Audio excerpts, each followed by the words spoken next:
And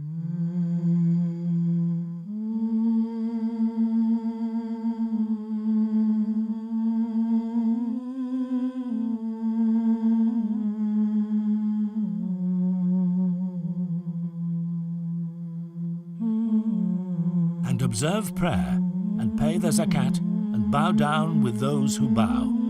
The Holy Quran, chapter 2, verse 44. The institution of prayer is something which is commonplace in every Muslim's life. From dawn till dusk, a Muslim's day is structured around his or hers 5 daily prayers. But where did this institution come from? And how did it turn into the method of prayer which millions of Muslims practice today? To trace the origins of Islamic prayer, we must go back 1400 years to the time of the Holy Prophet, peace be upon him. We know from the books of Hadith that even at this time, before God had prescribed any formal method of worship, some companions used to pray according to what they remembered of the teachings of the Prophet Abraham. So we know that some Muslims used to pray even before meeting the Holy Prophet, peace be upon him. But when was the formal method of worship, which millions of Muslims follow today, prescribed? This formal method of worship was revealed on the night of Al-Isra, meaning the night journey. On this night, the angel Gabriel descended upon the Holy Prophet, peace be upon him, and made him experience a vision in which he saw himself visiting the heavens. In this vision, the Holy Prophet, peace be upon him, was told by God to enjoin 5 Salaat, prayers, upon his followers. This commandment from God is what structured the formal method of prayer, which millions of Muslims follow today, and is how the institution of Salaat was formed.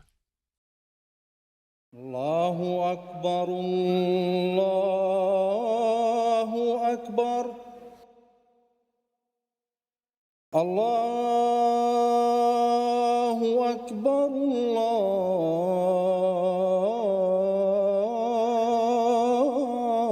Allahu Akbar.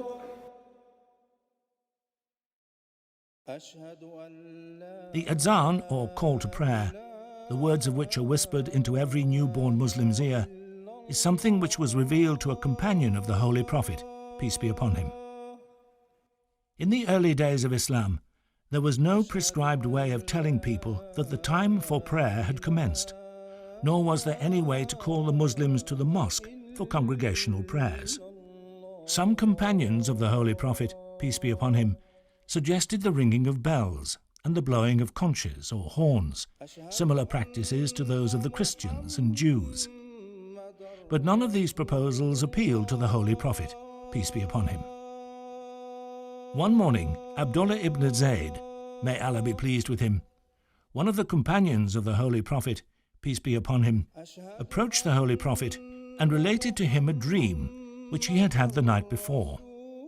He had seen someone announcing the prayer time and calling people to the mosque for the congregational prayer in a loud voice. Hadrat Abdullah then related the words of the Adhan, call to prayer, which he had heard in the dream. God is most great. God is most great. God is most great. God is most great. I bear witness there is none worthy of worship except God.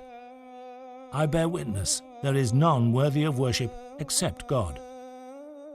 I bear witness that Muhammad is the prophet of God. I bear witness that Muhammad is the prophet of God. Come to prayer. Come to prayer. Come to success. Come to success. God is most great. God is most great. There is none worthy of worship but God.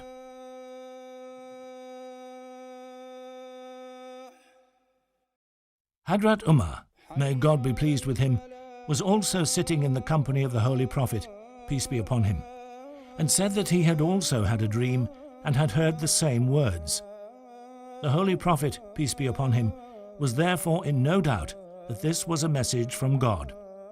So he adopted the method of Adhan to call worshippers to the mosque.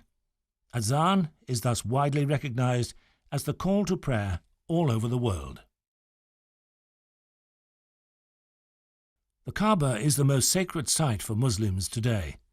Situated in the city of Mecca, Saudi Arabia, it's where millions of Muslims face while praying. But this was not always the case. In the early days of Islam, the Muslims used to face towards a sacred temple in Jerusalem. So how did this change in Qibla, direction of prayer, take place?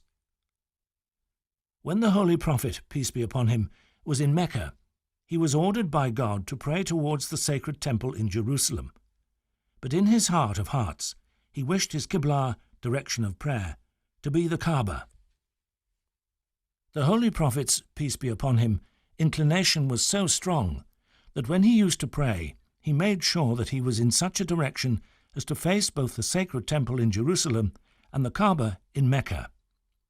However, when the Holy Prophet, peace be upon him, was forced to emigrate from Mecca to Medina, it was no longer possible for him to face in both directions, and so he was forced to face solely towards the sacred temple in Jerusalem. With this sudden change, the desire in the Holy Prophet's, peace be upon him, heart to face towards the Kaaba grew even stronger, and although he never prayed for the Qibla to be changed, the following verse was revealed to him in Medina. Verily, we see thee turning thy face often to heaven. Surely then will we make thee turn to the Qibla which thou likest. So turn thy face towards the sacred mosque, and wherever you be, turn your faces towards it. And they to whom the book has been given know that this is the truth from their Lord, and Allah is not unmindful of what they do. The Holy Quran, chapter 2, verse 145. With the revelation of this verse, the desire within the heart of the Holy Prophet, peace be upon him, was met, and hence the change of the Qibla came to pass. Allahu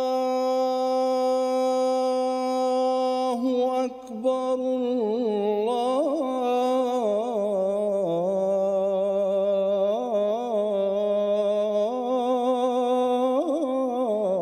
Allahu Akbar, La ilaha